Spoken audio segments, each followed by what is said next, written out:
Well, hi guys, it's Fisher Rob again for the Novice Angler. Just running through a few things that are in my tackle box here.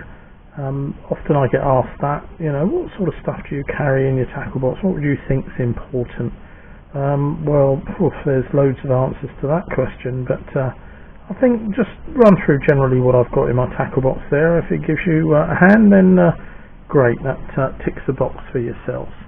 So first of all, very, very reliable. Corded scissors, absolutely gorgeous, really sharp, nice and simple for trimming some of your lines and so forth, etc. So always have a good set of scissors in your tackle box. I always have a good cross section of bits and bobs, spares. These are Nash's metal rig rings. For popping on bait, tying bait to say a D-rig or something like that. Link clips, really useful. These again are Nash's. The link clip system, you can put say a grinner knot at the back end, and at the larger end it's a simple wire hook on for a quick release hook system. Do make sure, they make a point of saying, do make sure that when you get these on your main line, that when you've got the hook link on, that it's squarely over both bits of wire. I don't want to be responsible for anybody losing a fish because they've only got it over one bit of wire and it might bend out. So do make sure it's squarely over both bits of wire at the bottom of your link. Hook beads, the next thing. Yep, if ever you want to pop a line onto the hook and secure it like a D-rig again or something like that, then you could easily poke these onto the end of your hooks, slide them up onto the shank, and they're very useful for sticking line or keeping line, shall we say, at a certain position on your hook. A good set of, can't reach it, good set of float rubbers, all different gauges, different sizes, so always useful for quick changing of floats without having to strip it all off and then feeding wires through self-coupling floats and things like that. Now with some of the fittings, I can get hold of one here. Fiddle faddle, fiddle faddle. Might be easier just to show you one here. Honestly, it's silly, can't pick it up. There you go, there's a way of doing it, cheat. These rings here, very useful. You can pop that on the end of your hook links, and then that can clip on and off those hooks that I showed you earlier, or on another quick release hook system like so. So you can see that, and then you can use those links to hook onto those.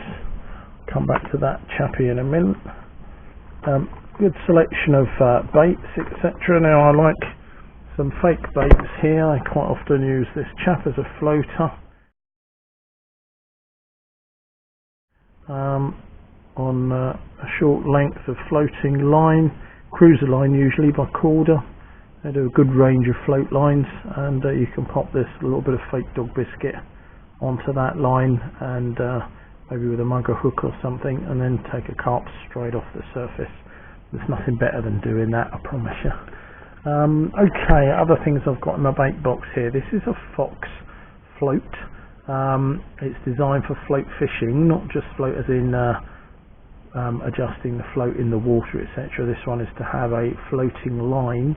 So again, as I say, I use the Corda floating line with this.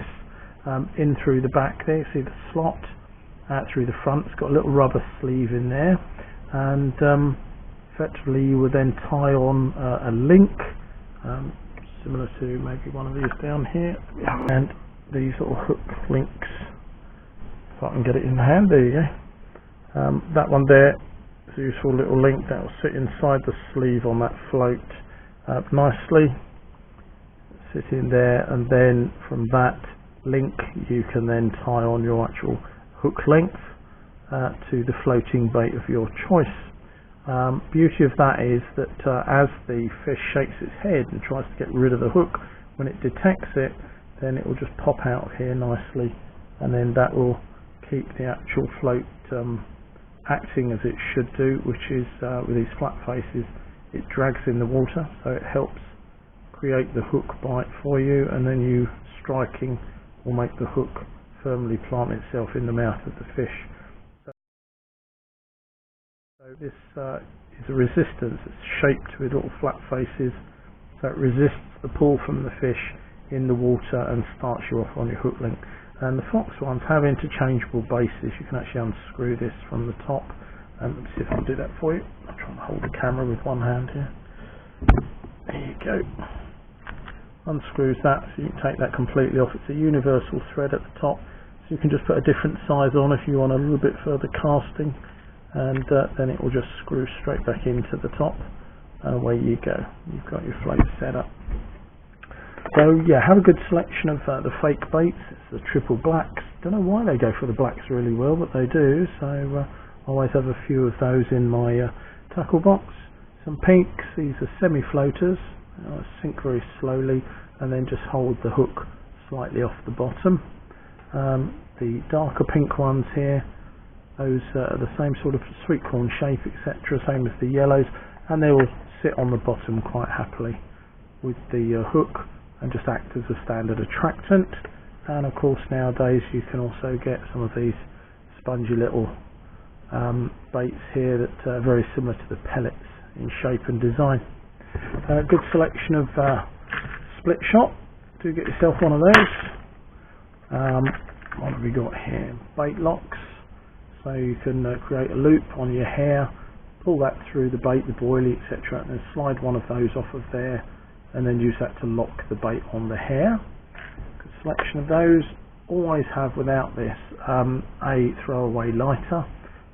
Once you've cut line down, say on a D-rig, on a hook, then it's always easy just to burn it back slightly with one of these, give it a little dab, and then that's fine. It keeps that nice and secure on the rig. Also, down the bottom here, of course you've got the quarter bait floss here, extra strong, waxed, and these ones again, once you've tied the bait on with that, you can use the lighter to burn it back, dab it down, and then that keeps that nice and secure on your hook. What else do we have? Well, I don't use these for what they're meant to be for. These are a helicopter slide or a sleeve. I actually do an awful lot of method feeding on my rigs, which are these chaps. Get them out. There you go. Let's pop that back for a second. That's a Guru method feeder, and they come in different weights. I think I've got one 28 gram, bigger one in there's 40 odd. And now there's a little clip on there that you can put on, and that will allow you to put the line that comes out the bottom of here up and over into there and clip into place. You can then into a Guru mold, put some bait in the bottom of that, and then you're either laying your bait in there or filling it right up and then pushing your method feeder into the mold. So push it down nice and hard, turn it over, press it on the back, and out it pops, covered in the bait. Nice shape as well. Oops, over the top. Nice shape over the top. So when that's cast out, it's quite aerodynamic and flies through the air quite nicely. Don't get any tangles because your bait is right in amongst all that lovely food that's been squished onto that. When they come grubbing around, then your bait will just slowly break down from the rest in here, and it will just pop up and be there, well presented over a bed of food. So method feeder, very underestimated feed system and a catch system. Shame we don't see more of them on the riverbank, but I'm one of the few. So if ever you see me out there, do come along and ask me, and I'll show you the whole setup and things like that. Got another one here. This is one of the others. This is from MAP, Match Angling Products, and this one's a 30 gram. And they're all in line. What I mean by that is basically you can take the little cap off, in there, feed the line through that, then in through the top there, out through the bottom, and then as I say, I don't use those little helicopter bumps in the way they probably are designed for. I actually use it to sit underneath here so that the quick swivels or the barrel swivels don't go back inside and get stuck inside this, because the whole point is meant to be free flowing. If a fish breaks your line, the last thing you want is it carrying this thing around with it. If this then snags in some weed, the fish could get stuck to one location and starve. Not acceptable. So basically, by staying free flowing, the line, if it breaks, then this will just drop off, and the fish will then only have to eject the hook, which it will do over the next couple of days. It will gradually work it out of its system. But people sometimes lock these into place, so I'm very, very against that. You've got to give that fish the chance that if it does break the line, that it can just dump this quite happily and go off, and it won't interfere with the well-being of the fish. So let me just pop this little cap back on off camera. That's better. And there you go, pop that in there. Well, what else have we got here? Well, part of the Oakwood carp fishing set that you can buy online for about £90, they give you 3 weights. They're either these ones, the little pear-shaped weights. They're included in the set. They're about 1.5 to 2 ounces. Quite useful for a running rig, etc. You can just feed the line through there and have the weight sliding up and down the line to a shot. Then it stops, and that gives the jerk to bring the hook into the fish mouth when it takes the bait. So they're quite useful as a running weight. Or they may supply you with 3 of these chaps. These are somewhat heavier. This is about 2.5 ounce. Comes with an inner sleeve. He says, if you can get it out. There it is. Little inner sleeve that goes through the centre of the weight. I tend to just tap them out. They're very easy just to remove. Just tap and knock them out, and leave that as again another free running or free flowing weight. Very useful for carp fishing. Again, it will just slide down the line, hit the stop, give the jerk, and then that immediately hooks the fish in the mouth. So very, very nice. They've got the crease there if you use the special line over system of helicopter weights, etc., and then you can just have that on the line ready to drop off when you get your bite in thick weedy areas. What else do we have up here? Well, we've got up here some Gardner latex bait bands. Very simple baiting system. These very easily just stretched over something. I think I did have one up here. Yep, there we go.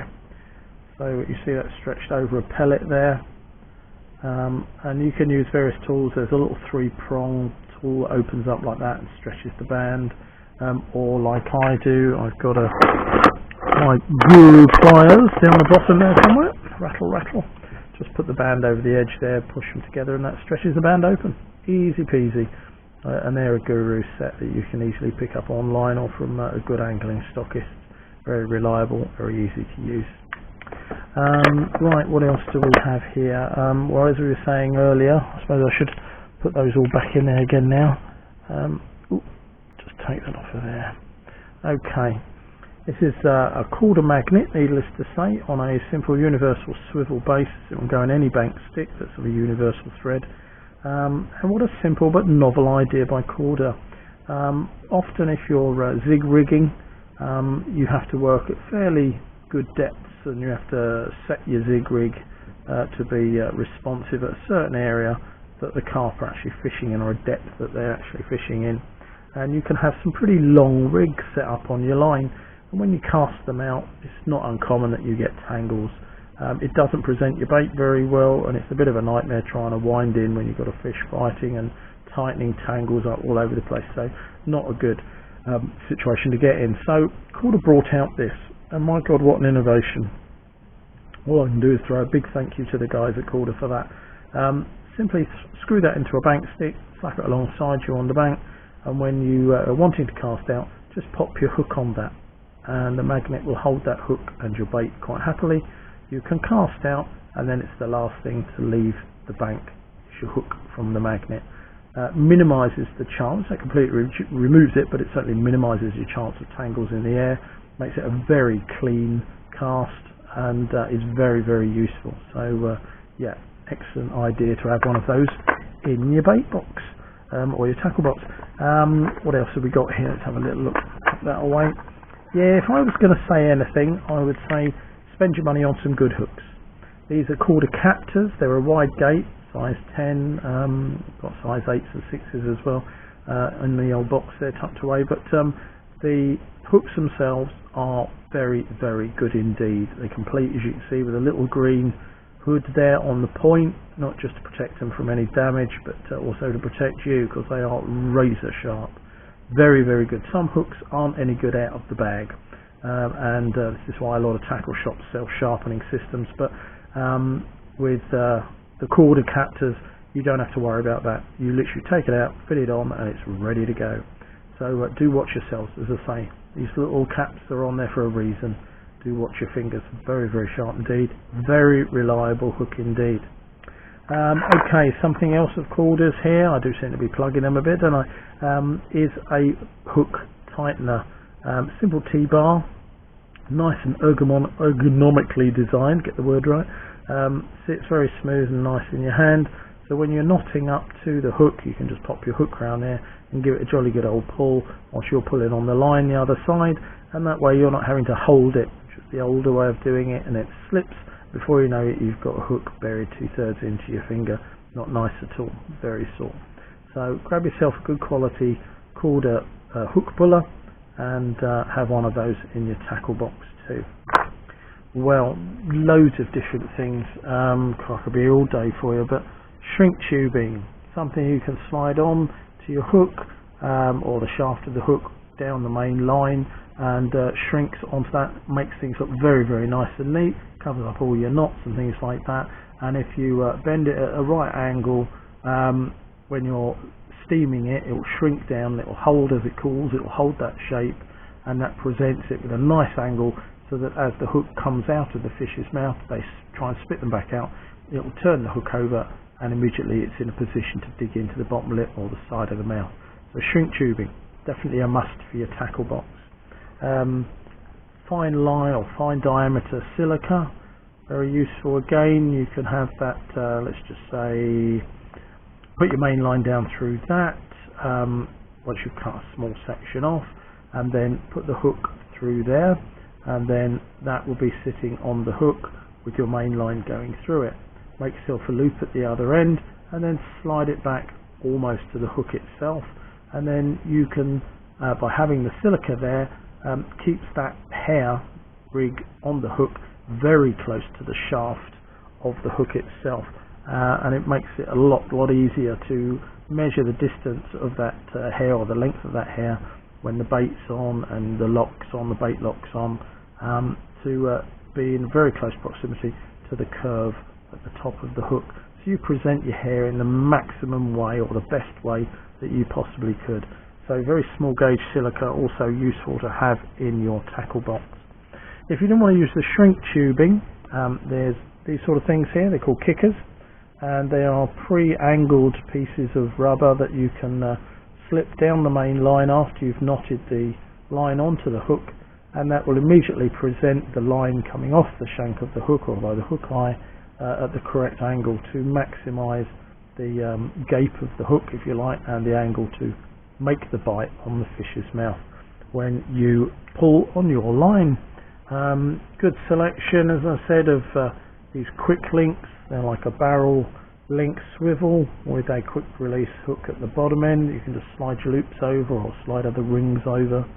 So good selection and sizes of those to have in a tackle box. Another one that they've come up with, of course, the Corda Goo. Just brought out a new range of goo, I think 4 new flavours.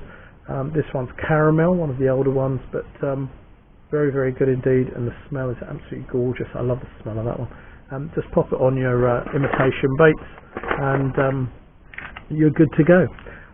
Again, the guys down at Angler's Corner over at Llanelli, good bunch of guys there, steered me in this direction because I was picking out floats, and they said, well, when you get a big bundle in a tube, it will save you money in the long run, and it covers all manner of general floats. I've separated a few up here, but a lot of the self-cocking floats and stuff, so it's a good mix of floats in there with various colours, different lengths, sizes or whatever, and I think that was about £10, something like that. 50 odd different floats in there, as I say, mixed with the self-cockers and stuff like that. Very, very good bit of information from them. They're a fabulous crowd down there. If you get a chance and you're over this way, they're in Llanelli.